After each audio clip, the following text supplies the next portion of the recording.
Sudan के एक शख्स ने एक मज़मून लिखा, उसमें उसने अपने साथ पेश आने वाले 2 दिलचस्प वाक़यात बयान किए हैं। पहला वाक़या, मुझे आयरलैंड में मेडिकल का इम्तिहान देना था। इम्तिहान की फ़ीस $309 थी। मेरे पास खुली रकम रेज़गारी नहीं थी, इसलिए मैंने $310 अदा कर दिए।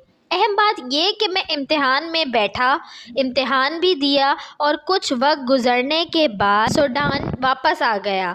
एक दिन अचानक आयरलैंड से मेरे पास एक ख़त आया। उसमें लिखा था कि आपने इम्तिहान की फ़ीस अदा करते वक्त गलती से 309 की जगह $310 जमा कर दिए थे। $1 का चेक आपको भेजा जा रहा है क्योंकि हम अपने हक़ से ज़्यादा नहीं लेते। हालांकि ये बात वो भी जानते थे कि लिफाफे और टिकट पर $1 से ज़्यादा खर्च हुए होंगे। दूसरा वाक़या, मैं कॉलेज और अपनी रिहाइश के दरमियान जिस रास्ते से गुज़रता था, उस रास्ते में एक औरत की दुकान थी जिससे मैं 18 पेंस का एक ककाओ का एक डब्बा ख़रीदता था।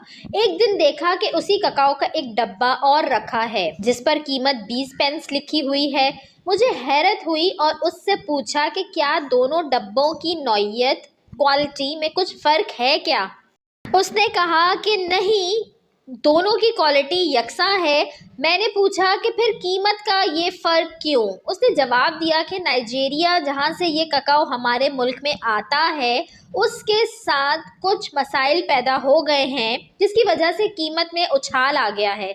ज़्यादा कीमत वाला माल नया है, इसे हम 20 का बेच रहे हैं और कम कीमत वाला पहले का है, उसे हम 18 का बेच रहे हैं। मैंने कहा फिर तो 18 वाला ही ख़रीदेंगे जब तक ये ख़त्म ना हो जाए, 20 वाला तो उसके बाद ही कोई ख़रीदेगा। उसने कहा हाँ, ये मुझे मालूम है। मैंने मशवरा दिया कि दोनों डब्बों को मिक्स कर दो और 20 का ही बेचो, किसी के लिए कीमत का ये फ़र्क जानना मुश्किल होगा। उसने मेरे कान में फुसफुसाते हुए कहा कि क्या तुम कोई लुटेरे हो? Are you a robber? मुझे उसका ये जवाब अजीब लगा और मैं आगे बढ़ गया, लेकिन ये सवाल आज भी मेरे कानों में गूंज रहा है कि क्या मैं कोई लुटेरा हूँ? ये कौन सा इखलाक है? दरअसल ये हमारा इखलाक होना चाहिए था, ये हमारे दीन का इखलाक है, ये वो इखलाक है जो हमारे नबी करीम सल्लल्लाहु अलैहि वसल्लम ने हमें सिखाया था। लेकिन अपनी ईमानदारी से बताएं, क्या हम लुटेरे हैं? वीडियो अच्छी लगी हो तो इसको लाइक करें, शेयर करें और मेरे चैनल को सब्सक्राइब करें और साथ ही बेल आइकन को भी प्रेस कर दीजिए ताकि मेरी नए आने वाली वीडियो आपको मिल सके।